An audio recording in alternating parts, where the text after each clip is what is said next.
everybody, it's Tisha, and I am back after a couple of weeks off. Happy fall to all of you. Very excited to be back with Tisha Talks and bringing you my special guests. But before we do that, a couple of quick announcements, just some big shout outs to my sponsors of the show. We've got James Christensen over at Gateway Bank, Ken Chan over at the Mighty PC, and Mark Powell over at First Option Lending. So they help me do all of this and the local events that I host here in the Phoenix market.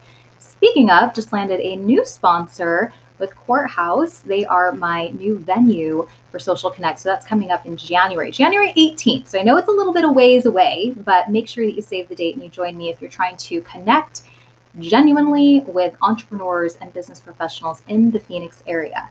A couple of other announcements I want to share is that next week I'm actually sitting on a fireside chat with James Christensen on October 21st at 9 a.m., followed by the Peaceful Prosperity Summit virtual retreat with Jamie Bishop. That's going on October 22nd through the 24th. I'll drop the links in the comments. If you are interested in attending, I'll be speaking on personal branding prosperity. All right, that's it for the announcements. If you are tuning into this live or on the replay, I would love to know. Drop me a comment. Tell us where you are. Ask a question. I have an amazing guest. I'm going to bring her in right now so you can meet her. This is Eva Medalik, and she is a certified high performance coach. She owns a company called Styles for Success LLC. Eva, you are California, yes? Yes, I'm in Berkeley, California, in the Berkeley, San Francisco Bay Area. California, and she just flew in today. Said she was in Texas, trying to get back home just so she could be on the show. Yes, I made it. Thank you. Yeah, thank you so much, Eva. So we've got the ticker going down of what we're going to be talking about today. We're talking about success without sacrifice, the secrets to living a high performance life. And I'm very excited. I feel like a lot of us need this. We need to be able to get out of our own way. And Eva's a great person to be able to show that and share that with us. So Eva, let's get down to business. Let's talk about our first question. I know a lot of people ask, what is a high performance life? Well, a high performance life is basically achieving that success, and succeeding consistently. I like to say it's consistency, because when you hear the word high performance, like you just kind of like, oh, does that mean more work? Am I going to be exhausted? But it really is creating habits in your life that give you consistent success without it sabotaging and damaging or impacting your health, your well-being, or your relationship. So you want to have that both, and you want to have a happy life, a healthy lifestyle, great success. You want to have it all without doing it all, actually. Oh, that sounds heavenly. I like that idea. Have it all without doing it all. Mm-hmm. And I'm sure there's a way that we're going to be doing this. We're going to keep diving in. Again, if you're tuning in on Facebook, on YouTube, on LinkedIn, drop us a comment, say hello. Happy Wednesday to everybody. And we're going to keep going with this. So what determines our performance outcomes? How do we know if we're like living up to what we say we're going to do and making this thing happen? Well, it really is the habits that you create that bring you that both and in life. So your performance outcomes is really around your clarity, how clear you are about what you want to achieve, the energy that you have, clarity, energy, your productivity, your courage, and the level of influence that you have. And so those are kind of the 5 basics that my mentor and my coach, Brendan Burchard, have created with his book, High Performance Habits. Those are the 5 core areas of determining your performance outcomes. Oh, I love it. I love it. It's a great clip too. I may have to clip that one from this talk. All right. So question for you. I know that some people just get down on themselves and maybe there's some self-doubt that comes in. So what would you say about people that feel that may be underperforming in their lives? Like what tips would you give them?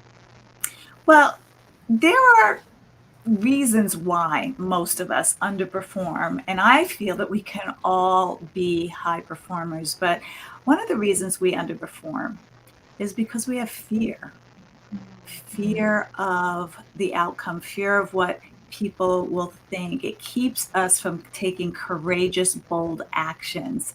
In my coaching business, I always start with the basic of what I call relationship styles, how we relate, those habits, patterns, beliefs, and behaviors that may be keeping us and holding us back from taking bold action because of the fear that we have. And there's also the frustration, or the fatigue, I should say, because we're trying to do everything.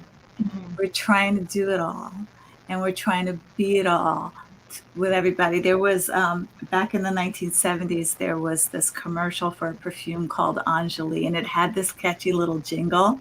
Mhm. The woman singing, "I could bring home the bacon, fry it up." Sing it, girl. Yeah, and I mean, it was just like those ideas have set us up to believe that we could have it all, but that we have to do it all too. And Mhm. so the reason why we underperform is from that notion, because then we end up burnt out, stressed out, and overwhelmed. And, you know, in the foundation of the work that I do, we look at the ideas that we have, that we got from our early life experiences that make us think we need those in order to be successful, but they're actually damaging and sabotaging our success, and they keep us underperforming when we're trying to do everything to please everyone else and not enough for our own priorities and values. Oh, I was so there. I can say that I played small for many, Mhm. many years of being an entrepreneur. I didn't want to delegate. I didn't want to do anything. And then I was taking on a lot because I was trying to figure out, well, what do I actually like? And at the end of the day, you're right. I was burnt out. I was overwhelmed. I had my good friend Nat who's like, you're like the Jane of all trades. And I Yeah. was like, oh, that's so awesome. He's like, it's not awesome. He's like, that is not awesome. Hey, Nat, there, speak of the devil. There's Nat. He's like, hey, Yeah. Tisha. Yeah, Nat was just talking about you because we're talking about how people feel like they have to do it all and Mhm. that actually causes them to underperform in life. Yeah. Whereas, it's interesting because I was just telling Eva that I was in a training class, right? Eva, just in the green Yes. room Mhm. of how I'm in this amazing training class. And even today in one of the exercises, we were talking about, is it better or is it worse than before?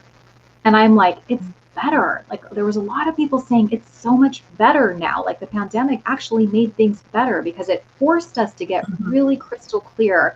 It forced us to figure out what are our priorities and what's the time that we're spending and how do we make it count.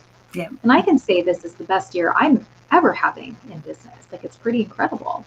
But it focused me, like you said, to get clear. I started delegating more. I started investing in myself more. I started not having that fear, that Mhm. underlying fear that just says you're not going to make it. And I was like, I already made it.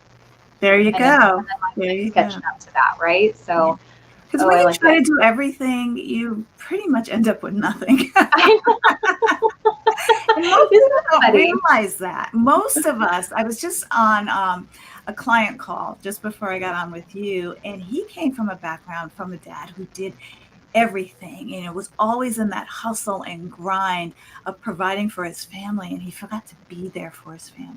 Yeah. You Oh, know, hey, Gabe. Sorry, we got Gabriel joining us off of LinkedIn. You were I saying, think. okay, your client. Sorry. Yes, go ahead, Eva.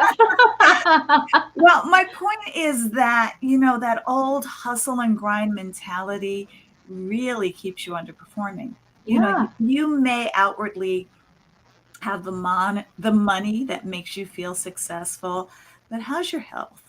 How's your Yeah. mood? How are your relationships? And in sharing the story of my client, he realized as much as he missed his dad and wanted to spend time with his dad, and his dad ultimately died young of a heart attack from working Mm-hmm. so hard. So Mm-hmm. he has that example, but because that pattern was modeled for him from an early age, he's bringing that into his own. And he's having difficulty shifting out of it. And that's what we're working on together, for him to recognize why he's got to, keep going and going and going and not enjoy his wife, his new baby, his beautiful home. It's always in that hustle and grind. And it's like, you're going to end up with nothing trying to have everything and do everything yourself. You remember, like, there's that whole, I think it was a Matthew McConaughey movie, but it was, or Scrooge, but it was like the whole ghost of Christmas present, past, Yes. future. Like, Uh-huh. I so wish that we could do that for people and give them a very good wake Mhm. up call of look at what your life is. Yeah, you might have had all the riches and you might have had all the fame, but what did you miss out on? I Mhm. mean, I was saying just before this that I took 2 weeks off of Tisha Talks. I was unplugged. I literally was like on the beach, toes in the sand, looking at the sunset with Ooh. my kids because it was their fall break. And I Mhm. designed my life around being off on their breaks. And that's amazing to me that I get to do that. I feel very blessed to be able to do that. That's wonderful. I just came back from a month in Germany. I know. It was nice to, not have a schedule. I mean, we were busy because we have property in Germany, and and it's kind of fun for us to be in the decorating part of our properties because we have a corporate rental there, and we live in it as well when we're over there. And it was just fun. It's just like, okay, what are we going to do today? I don't know. Where are we going to eat? I don't know. What are we going to do? I Isn't it Because of nice? the You're like, pandemic, we were kind of limited about really doing some extensive traveling, but it was just nice to sit on our balcony and watch the little critters and the foxes in the land next to us. It was just how blessed, right? oh, amazing. But you designed your life like that. I have a close family member and they have it all. They have it all. But they Mhm. don't have is the time together.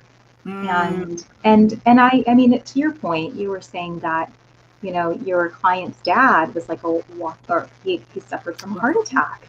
And Mhm. I keep saying that even to my, my close family member. I'm like, you know what? You are a walking heart attack. Like, I'm so Oh, scared for the day that I get the call because you haven't learned to prioritize your life, because you mhm. feel there's this fear that you can't break free from this and do this. It's just, it makes me so sad. And they're like, well, what would you do if you were in my shoes? I'm like, I would have sold my house. I would have started consulting. I would have figured it out. I Yeah. wouldn't That be takes a stuck in level that. of courage to It take that is. risk to do that. And most people are so afraid of what that's going to look like for them because you know what? It is comfortable to be uncomfortable for a lot Yeah. of people. Mm-hmm. They really fall back into what they know. I mean, we always wonder why. Why do children of alcoholics marry alcoholics? And why do people who've been in abusive relationships tend to go into other abusive relationships or they come from abusive homes? It's because, as bad as that is, it's still a level of comfort for them True. because that's what they know. And that's what makes it so hard to break from. Yeah. For example, my client, he knows better, but it's a level of comfort that he knows that makes it harder to break out of it. And so we're working in creating habits for him to practice consistently because, it's funny. He was just telling me, but I feel guilty. And I said, you know what? Your feelings are rarely aligned with what's best for you. Mm-hmm. We've got to get control of our feelings and take the action. And then the feelings will follow, but it's Right. consistent. Like, I came back from Germany after all the beer and the bread and everything else. Okay, I'm going to do this detox. And it was like after a day, I was like, what? I didn't drop 5 pounds. I stopped drinking. I'm not eating bread. Like, what happened? In one day, In Eva. one day, right? But it's the consistency. Yeah, it's hard. That was my point. In 2 or 3 weeks, I'll notice it, but I'm doing the same thing. And most people like, well, I tried it one time and it didn't work. It's Yeah. consistency that makes you a high performer. Right. Hey, we've got some people joining us too. We've got Chad Phillips saying this is a really great interview. Loving this interview so far, and Gabe backing it up, saying this is a great conversation. Thanks so much, Gabe. There is a comment from Gabe that I want to put up on the screen that just says, I think many people equate being wealthy and being successful. You can be successful and not be fulfilled. Yeah. Exactly. Exactly. Hmm. Success means something different to everyone. And for me, you know, being successful really means living a life that I get to design, however I want to design it. But it's also that feeling inside me that feels grounded and happy, and having a relationship where we are committed to a relationship, and not so much the people who make the mistake in the relationship, but a type of relationship where we can just really relax and unplug and enjoy, and be able to take care of my dad's aging. I've got two grown children, Mhm. and it's just like, that's all a part of success, making time when I need more time, not Mhm. waiting for time. There's a quote from Jen Sincero. She wrote the books, You Oh, the Badass badass. book. Yeah. Oh, of course. And I love this quote from her. And it's like, time comes to those who make it, not to those who try to find it. And that's why it's so important to have clarity in what is important to you. I mean, I start my clients off with this, to jumpstart their success with this CPR. You need Mhm. clarity, priorities, and take responsibility for setting and communicating boundaries, to support your priorities and what There you're you clear go. on. And so it's really, really important to create your day that supports your values and your priorities. It's Mhm. just that simple. Yeah, yesterday I was on a hike with my best friend Gwen, and I know her kids are not with her, they're with their dad, and I knew she was just by herself. And she's like, "Do you want to hike?" I'm like, "Yeah, I could do a hike. Let's go hiking. I do need to be back by 11 for a training. Let's go Mm-hmm. do it." So we got up super early. We hiked Silly Mountain, and I said, "Do you think I could do my Teach Me Tisha video from up here? Like while we're on the mountains, I could kill two birds with one stone with this great view and teach something, but then spend time with you." I mean, the video is a couple minutes long, but I Mm-hmm. love that I was like, done, dedicated bestie time, brunch with her, a hike in. Like that's what I Mm-hmm. wanted to find my life like. And it's not just being stuck in the office. It's doing things that really make me happy, things that are my priority, which is health and Mm-hmm. family and friends and being able to be a part of that. And that gives you energy. Oh, absolutely. I was like, let's Because do this. yeah, well, the energy in your relationships are really, really important. And that's why it's so important to take care of yourself. And, people think about self-care, like self-care, manicure, pedicure, eyelashes, the hikes and things like that. But, you know, if you design your day where you give yourself, okay, you may not have time because of how your schedule is to, go on a hike, but if you can carve out at the end of every meeting, at the end of every client session, at the end of every Zoom that you're on, 10 to 15 minutes to reset and transition into the next task, it does a lot for your energy, because you don't want your family getting what's left over of you at the end of the day. Right. They don't deserve that. They Oh, don't no. deserve that. But doing whatever um, gives you and generates energy. A power plant doesn't have energy, it generates it, right? So Mm-hmm. for me, it's always drinking water, getting up, jumping up and down, chasing the dog around the coffee table, or maybe doing just a 5 minute, close my eyes and reset and just kind of rest my brain if a lot of things are going in. Go outside, get some fresh air, but whatever you can sprinkle in throughout your day so that you're not working 2 to 3 hours at a stretch and Right. contributing to the energy depletion in your body. It's like just having breakfast and expecting it to fuel you all day, right? Oh, right. Right. And then eating at like 4 o'clock, you're like, oh, you know what? I forgot lunch. Yeah. And How then, often do we do if you're that? like me, it's like, ooh, cookies and chocolate. I But, but now I'm disciplined now. I'm You're disciplined. disciplined. No more beer and brats and Oh pretzels my for God, that was you. so Bread. fun. So fun. But after a while, I was like, I can't drink another glass of Riesling. Can we please? I want my lemon water. I felt the same way. So when we went to Oceanside, we brought water, of course, but we brought a lot of beer because we were Yeah. like, oh, we're hanging out on the beach. They allow that, I guess. And Mhm. so I felt like that at the end. I was like, all right, if I have to eat more kettle chips, jalapeno kettle chips and beer on the beach, this is not good. Like I'm like, I was ready. We were there for about 10 days and I was like, I'm ready Mhm. to come home now. I'm ready to get back to it and get my healthy habits back in place. And yeah, it's hard. It's hard when you're away for a while.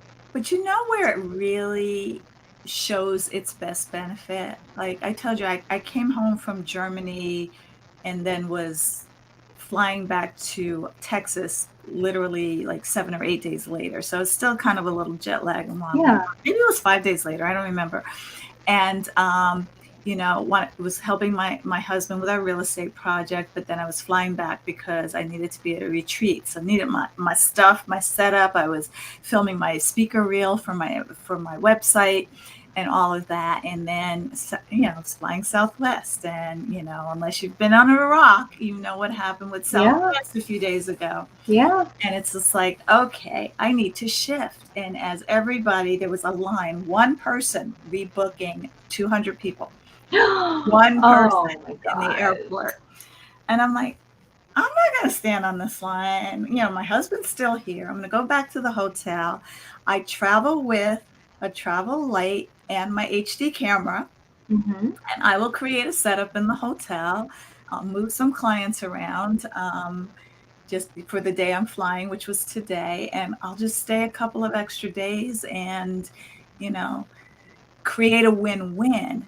But the grounded energy and calmness that I have now after years of practicing high performance that I would never have had, I would have been like, oh my God, and they're not compensating. I can't get anybody. Like, first of all, the financial freedom not to worry about the fact that the ticket was lost and I just booked something else on another reservation that, 2 days later Yeah. without worrying about the money.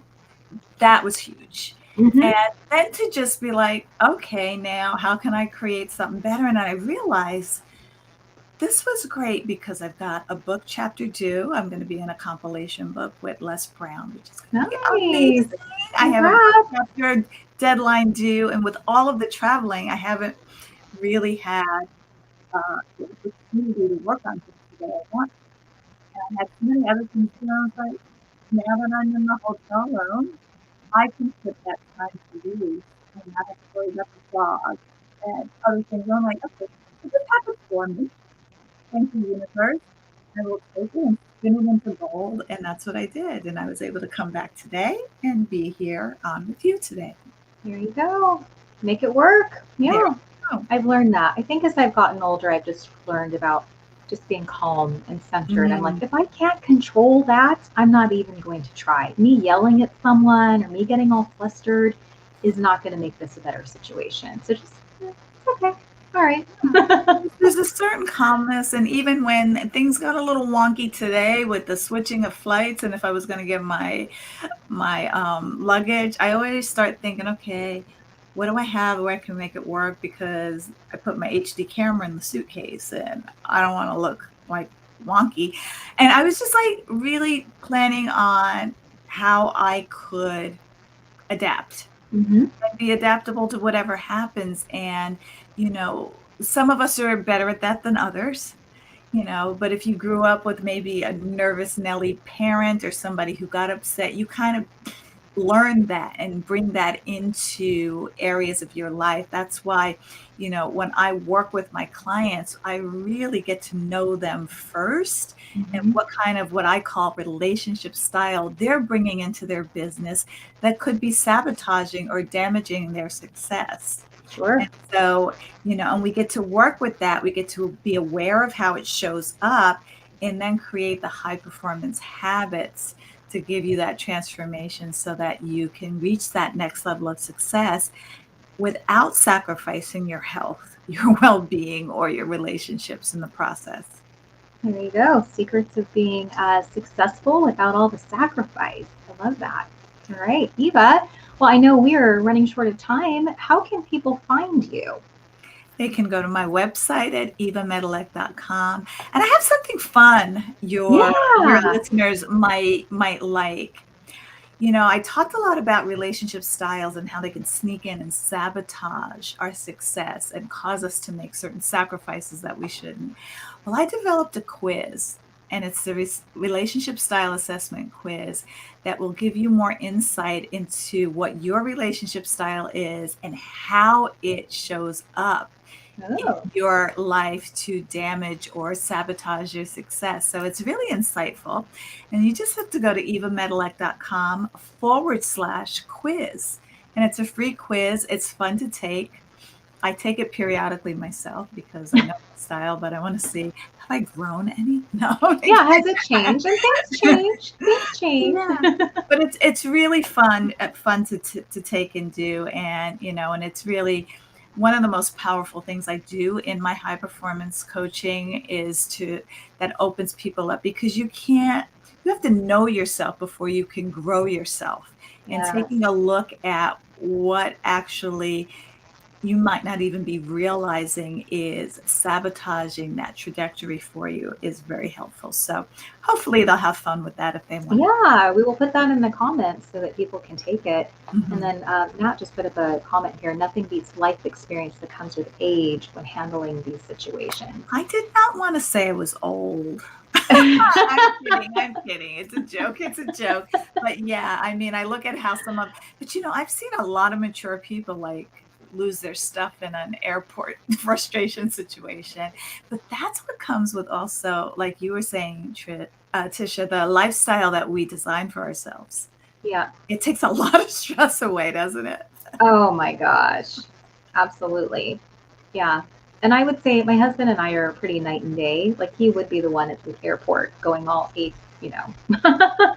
Yeah. like, what the hell is this? And I'd be like, you know what? I'm just going to go sit down. I've got my nice book.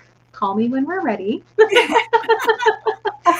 Oh my God, I love the opposite husbands. I have one too, and it's just really funny. But it's funny. You're in real estate, I'm in real estate, and times that I would get nervous and anxious in real estate, he'd be calm, and times he'd be nervous and anxious of the deal we were doing, I'd be calm. So we really had that bouncing off of each other. That one of Yes. us was stable at one time. Yes. Oh, that's helpful. It's Mhm. helpful. Yeah. Well, good stuff. Well, we'll put that in the comments. And then if you want to connect with Eva, you can find her on all sorts of social media channels, which I'm sure you can find on her website at evamedilek.com, and make sure you take her relationship quiz. I hear my dogs barking, so that might be my That's cue, fine. Eva. Take That's your the real time. life My dog calling. feels time too. Yeah. Thank you for having me. This was wonderful. I appreciate it. Yeah, thank you so much. And we'll be back next Wednesday for Tisha Talks Live at 4:45. I will be talking about prosperity and bringing on a special guest with me. And so you want to make sure you tune in for that. Same time, same place. We'll see you then. Hey, Royce Blake joining us off of LinkedIn. I always think this will make a great story. Yes.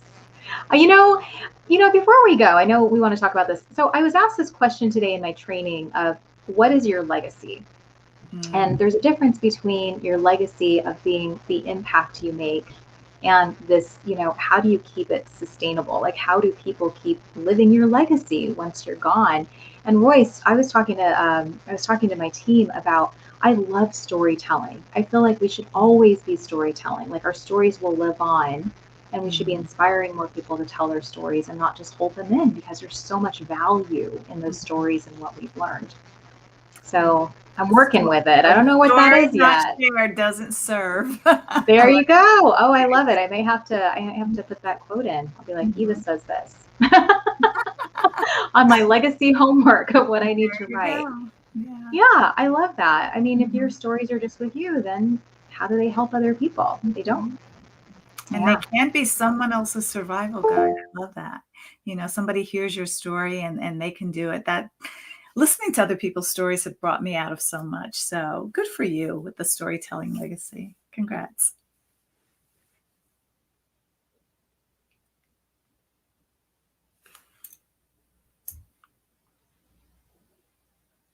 Bye. Bye. This was great, Tisha. I keep messing up. Tisha, thank you.